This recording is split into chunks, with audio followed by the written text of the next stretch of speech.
So often, when creation, evolution, and time are discussed, the topic of dinosaurs arises, which shouldn't surprise us since dinosaurs have been a kind of poster child of evolution for decades. Dinosaurs aren't a poster boy for anything, apart from Jurassic Park. And that was a load of bullshit. Welcome to Wacky Wednesday.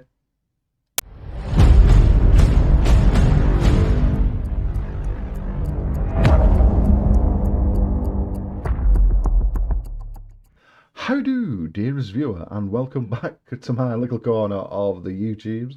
I am only laughing because I think this is take 14 now of my introduction, and I'm determined to get it right this time. If it's your first time here, please consider like, sharing, subscribing, etc, etc, and don't forget to click bell notifications so you know when a new video has been released.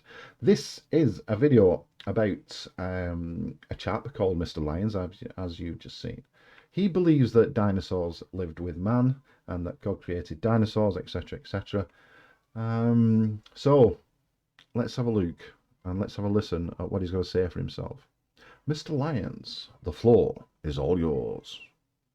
According to the general theory of evolution, no human being ever saw a living dinosaur. Evolutionists insist that dinosaurs became extinct more than 60 million years ago, while humans allegedly evolved about 57 million years later. It's actually about 58 million, but I'm just being picky, and I'm very, very sorry. Dinosaurs living with man? No. And we have evidence for this, because we have dinosaur fossils and we have early human fossils. Why are they never ever found in the same layer? Why do we never ever see dinosaur fossils with human fossils? We don't see them. And you accept that dinosaur fossils exist. So where are the human fossils with the dinosaur fossils? According to the Bible, however, God made everything in 6 days. But how could this have included dinosaurs? Why are you saying 6 days and your caption is saying 6 literal days? I understand that a day in biblical terms is a bit vague because you can't describe what a day is or how long a day is, so I can accept that.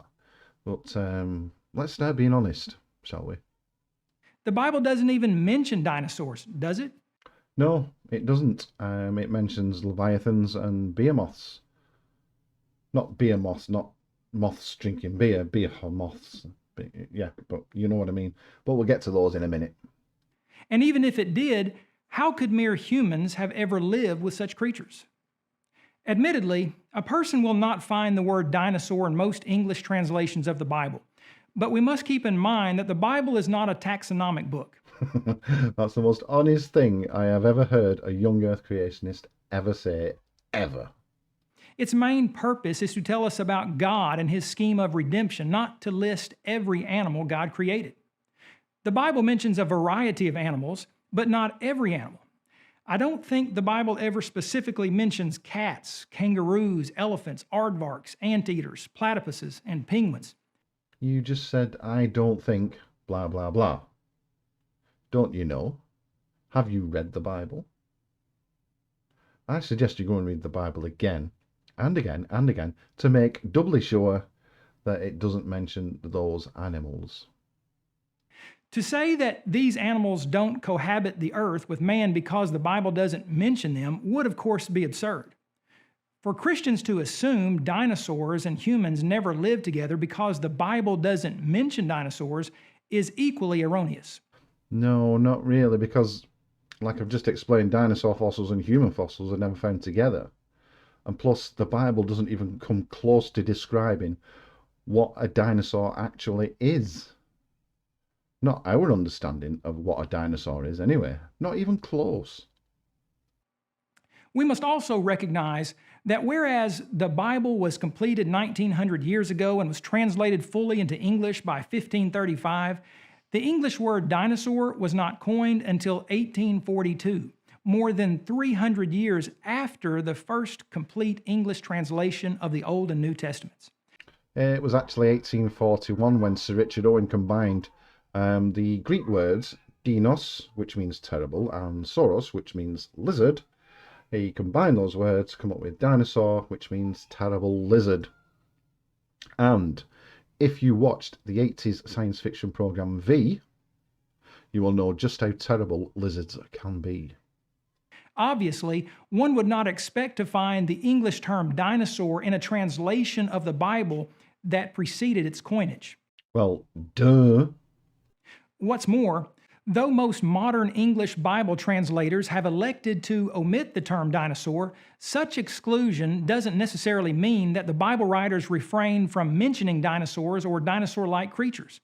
Consider the great sea creatures that were created on day 5 of creation. Could this not have included dinosaur-like water-living reptiles such as plesiosaurs?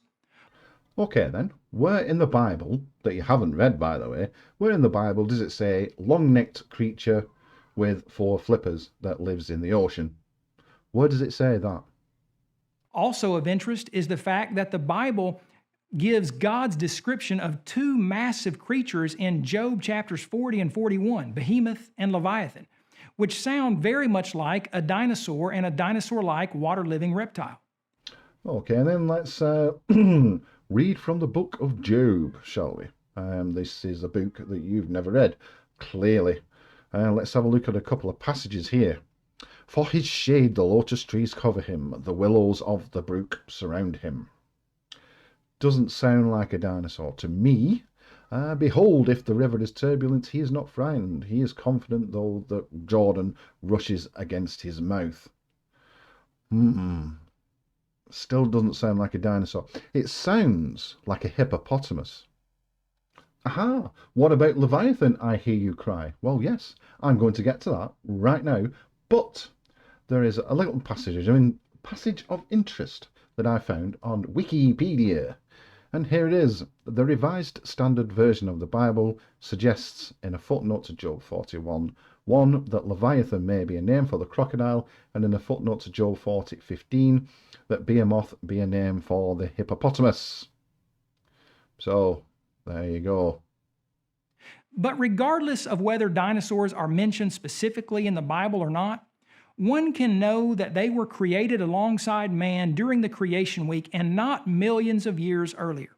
So you just said regardless, so which means, or I'm taking to mean, that you don't know that the Bible mentions dinosaurs or dinosaur-like creatures, and that you don't care, to be honest.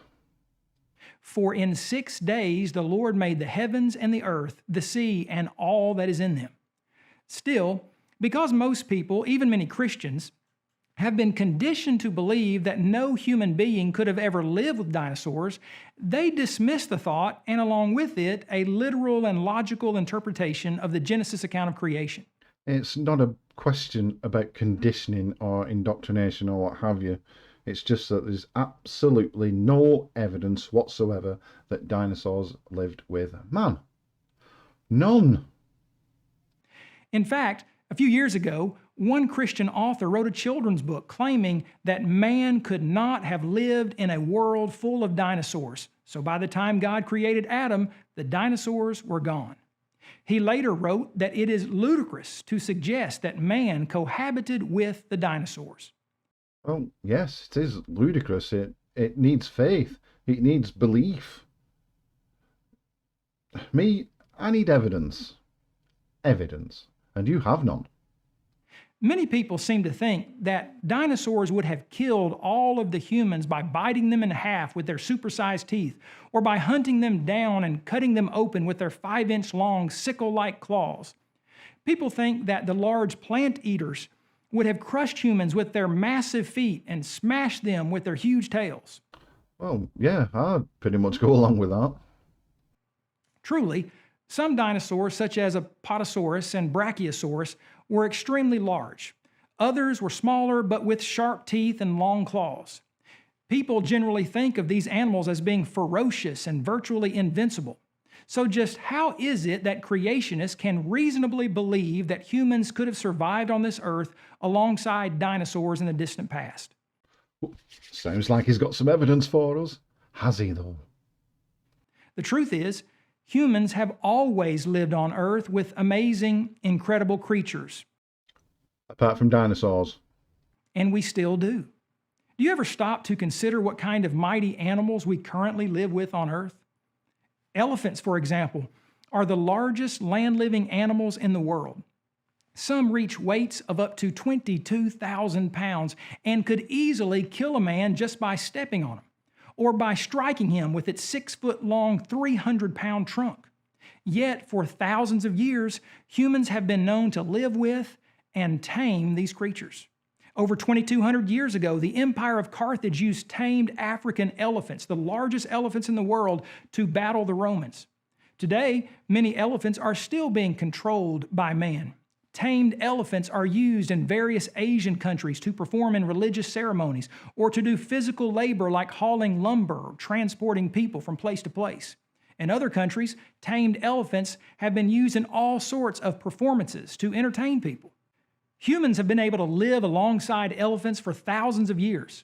So why is it so hard for people to think of humans living on the same planet as the large dinosaurs? Yes, some dinosaurs, like Brachiosaurus, grew to be about 4 times larger than the largest elephants. But if man can work, play, and go to battle alongside or on top of elephants, the largest land animals on Earth today, it surely is not absurd to think that humans did similar things with certain dinosaurs. Especially when you consider that, according to evolutionary paleontologists, the average dinosaur was only about the size of a large cow. You know, there's just one problem, and there's just one thing, that's smacking you in the face, or it should be smacking you right in the face, so much it leaves a dinosaur paw print. Elephants are not meat eaters. So why would the elephants eat or harm man? Wouldn't, unless man got in the way of an elephant. An elephant is perfectly happy going about its daily business. Absolutely perfectly happy.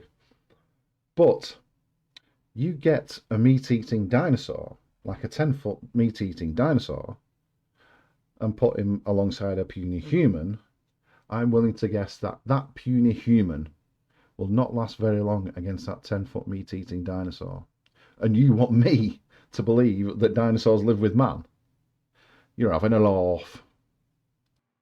Whales are the largest animals ever known to have existed on Earth, larger than any elephant or dinosaur. Blue whales have been known to weigh as much as 400,000 pounds. Yet humans have hunted many species of whales for centuries. Some people today ride in small boats and even swim next to some of these massive creatures as they photograph them. So stay out of the water and you are absolutely fine. You're kind of debunking yourself here. Killer whales are another one of God's magnificent creatures with which we live on this earth. They are one of the ocean's fiercest predators and are able to kill much larger whales when swimming in packs. Killer whales hunt so well that very few animals can escape from them. In addition to eating fish, they eat thousands of pounds of mammal meat every year, including seals, sea lions, and walruses. Amazingly, these large killing machines, weighing more than 8,000 pounds, can be captured, tamed, and trained to do all sorts of things. Some of the famous orcas that have lived in captivity occasionally took their trainers for rides on their backs. Let that sink in. Doesn't that sound kind of cartoonish on the surface? I don't like footage like that. I don't like it. I'm going to go a bit anti-zoo now. Killer whales, you know, they're enormous creatures and they should have as much room as they possibly can. And the only way that they're going to get that much room is by not capturing them and not putting them in captivity, by letting them live in the ocean where they belong.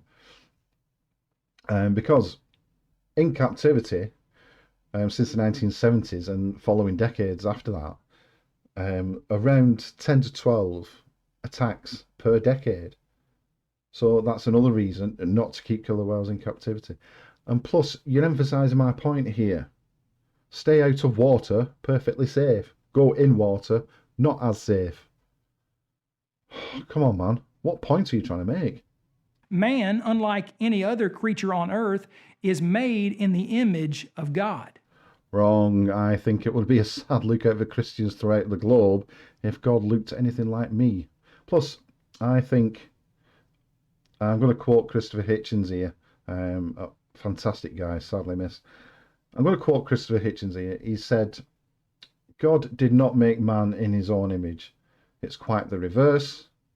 It was man that made God in his own image. and I think he's right. James wrote, "For every kind of beast and bird, of reptile and creature of the sea, is tamed and has been tamed by mankind."